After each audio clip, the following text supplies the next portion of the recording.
Okay, so the 4 new compositional tools that you're going to learn this week, I'm just going to go straight into them.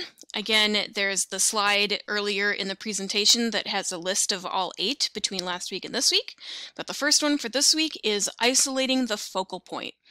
So I've been talking about your point of interest, your focal point, your subject, and they're all kind of talking about the same thing because it's the main subject of your picture. Your viewer's eye is drawn to the subject or area, hopefully, right? So you want to plan your photo around this focal point. So this can be done both before taking the picture and while you're like actively taking it, as far as like how it's set up and then how you're set up to take a picture of it. The biggest mistake is not considering your focal point before you take your picture. So what are you taking a picture of?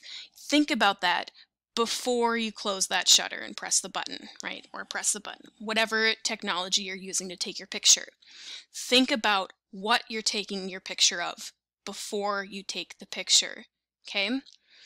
So you should be able to answer, why did the photographer take this picture? So if it's your photo, if it's someone else's photo, if it's my photo, you should be able to tell, why was this photo taken?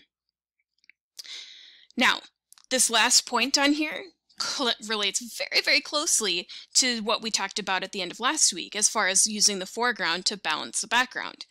If your subject is too large, use a secondary focal point, such as a building or people, if you're taking a landscape. So if you are taking a really nice close-up picture of someone, right, and you've got them filling up almost the entire frame, you want to use something a little bit further back, or next to them, or even in front of them and blurry, right? It doesn't have to be in focus, just to balance out whatever is your main focal point, okay? So if you are taking a picture of one thing, you'll want to try to make sure that we have a little bit of something to look at elsewhere, right? Again, we're talking about these things as ways to move our audience through our pictures. And these are guidelines, rules, right? We learn rules so we know how and when to break them. So in these photos here, we're going to take a moment to look at them.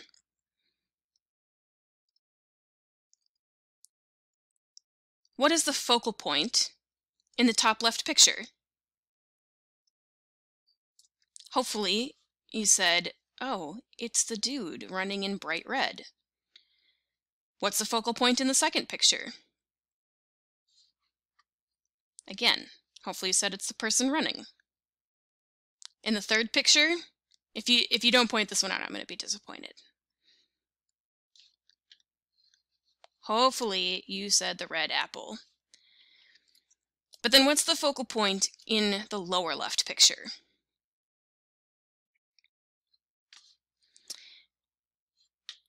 When we see this waterfall, it's nice and big, right?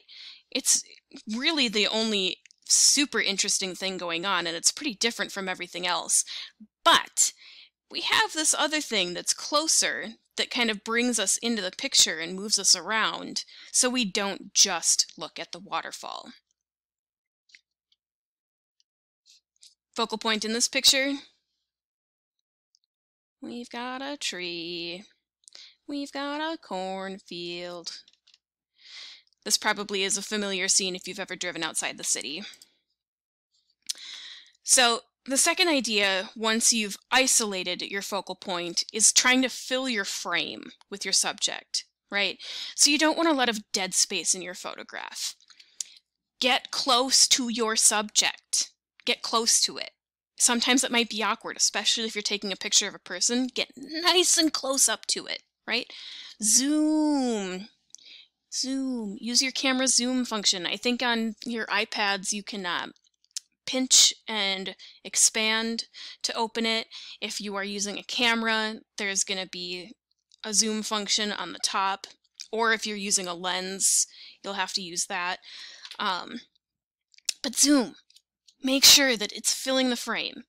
It doesn't necessarily have to spill off the edges, but you want to make sure that you're using your space to your advantage. So again, walk over to it. Get close. If you get a tight shot of your subject, it can be uncomfortable. Like I said, get right up in someone's face, it can feel too close, but it can create a much more interesting picture.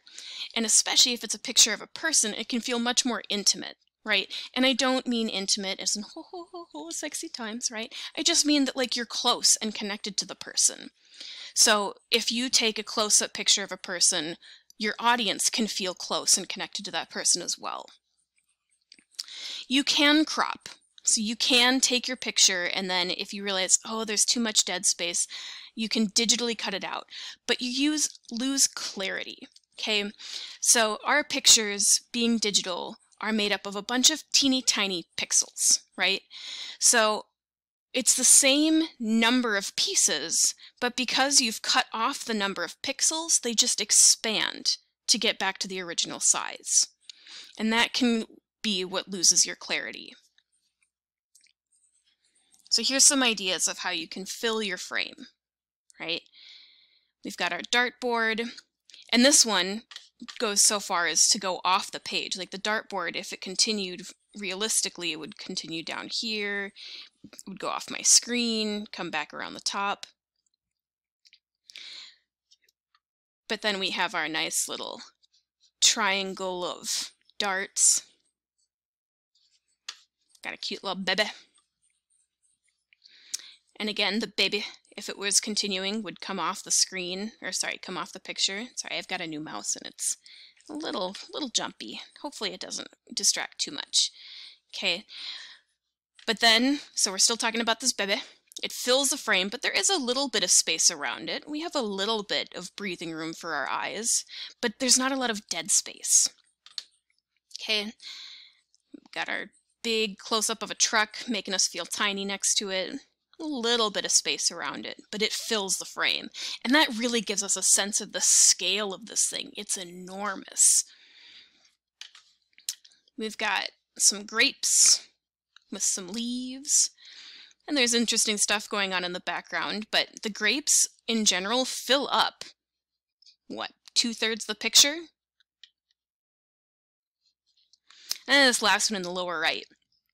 The only thing that's really in focus is these glasses. So we'd think, oh, that's our main subject, right? It's our focal point. But then we also balance it with this picture of a person in the back. How many of you have looked like this in the library at Johnson? Be honest.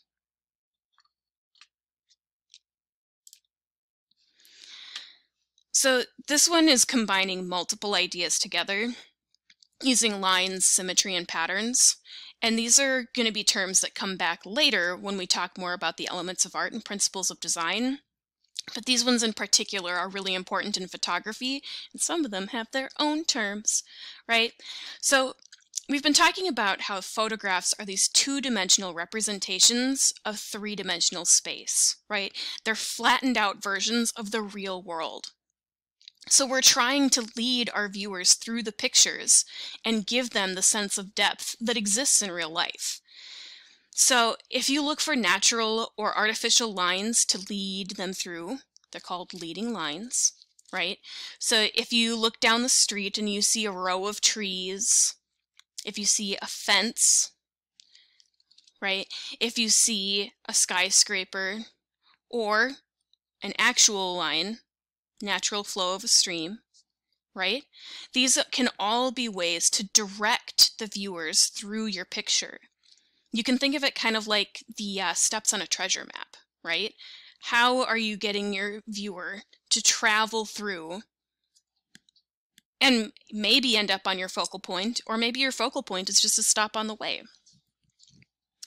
You'll want to look for repetition and patterns, right?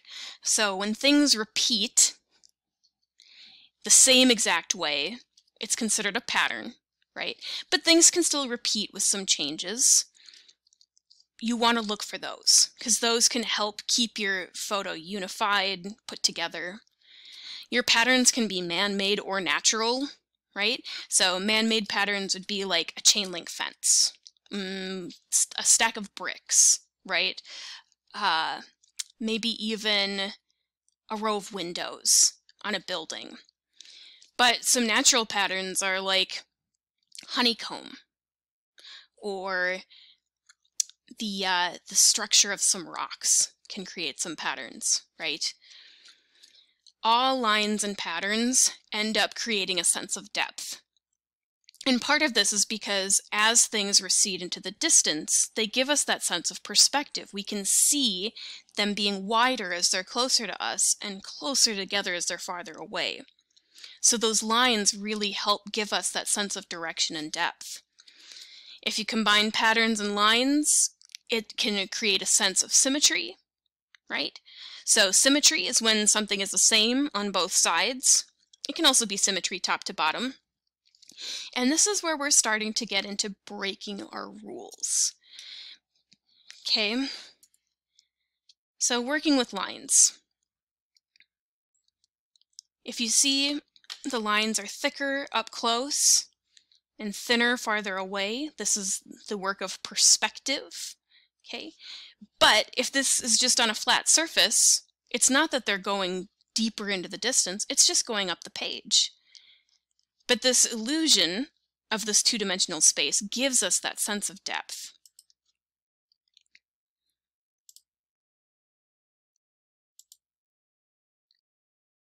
Again, wire fence, train cars, field of flowers. But then there's more organic lines, or repeated ones, or ones that contradict each other, right? So this is an implied line. These aren't actually connected, but our brain knows that this is all part of the same line. So this is an implied line, but it still leads us through the picture across the sand. Some man-made patterns.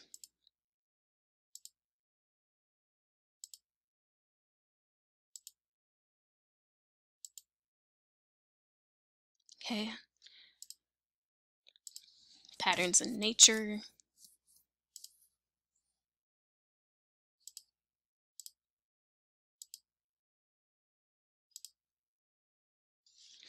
Flowers blooming are a really common motif for patterns, motif being something that repeats.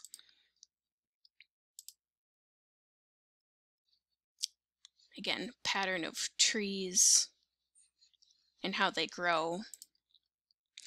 Now, symmetry, like I said, is kind of where we start to break our rules. But symmetry gives us a sense of stability, and it's especially prominent in Western art. Not all art across the world relies as heavily on symmetry as Western art does. So it's something that you'll see a lot, especially in like pop culture or media culture, because Western culture tends to be the dominant one. Again, it's a sense of stability, a sense of wholeness, of completeness, and of comfortability, right? If somebody's face is asymmetrical, a lot of times people will call them ugly, right? Even if it's not true, it's just how we tend to see it. So when we see things that are symmetrical, we think of them as beautiful, right? Pictures are the same way. Honestly, this picture makes me a little bit uncomfortable because it's a little bit askew. But we see the symmetry of this building. We've got sheep on both sides of this shepherd. We've got the medicine on sides of the pharmacist. But here, this is a borrowed PowerPoint, so this line should be a little bit further over. Not all the animations went through perfectly. So the last one that we're going to talk about today, last idea, rule thing, right? We kind of talked about it a little bit already, is every picture tells a story. So your job is to create an image with some depth, maybe some motion, and some sort of story, right? Why is this picture taken? You want to lead your viewer through the picture as part of telling the story. So even if it's just a moment in time, what led up to it? What's happening next? When you're looking at a painting or a picture, your eyes will naturally go to one place, the focal point, and wander throughout the composition. There's your movement. So how are you influencing that? So Good photographers and artists use techniques like lines, symmetry, patterns, and multiple focal points to lead the viewer in a specific way through an image. So, if you can do this, you can create a successful composition. So to finish off, we're going to look at this picture. What do you think this story is? What's happening? And how many of the tools that were mentioned today do you notice? You can pause, and I'm going to start pointing them out. So, isolating the focal point, we have two important pieces, right? And they fill the frame, right? There's not a whole lot of dead space around us, but there is some, just to give your eyes some breathing room, some space to run around, right? Using lines and patterns and symmetry, right? So we have one person, we have another person. We have these lines pulling us into the center. And one thing that you might not notice at first, but we have this leading line of the tree that connects us. We have the line of our arms connecting us. We have this implied line of this fence behind us drawing us together. So these are some ways that leading lines and lines work together with the picture. Now you might also notice that there are 3 main points of interest, and they create kind of a triangle. Triangles are your friends. 3 is the most important number in photography. I'm not entirely sure why, but psychologically it works. So with that, the story is, this is actually at our wedding reception. And I am giving some kind of grand speech to our attendees. I think I was just thanking everybody for coming, but could you tell? Could you tell it was a special event? Could you tell who was there? Could you tell what time of day or what time of year? Can you answer the who, what, when, where, and why? Was this a successful photograph for telling a story? That's up to you. With that, I will see you later.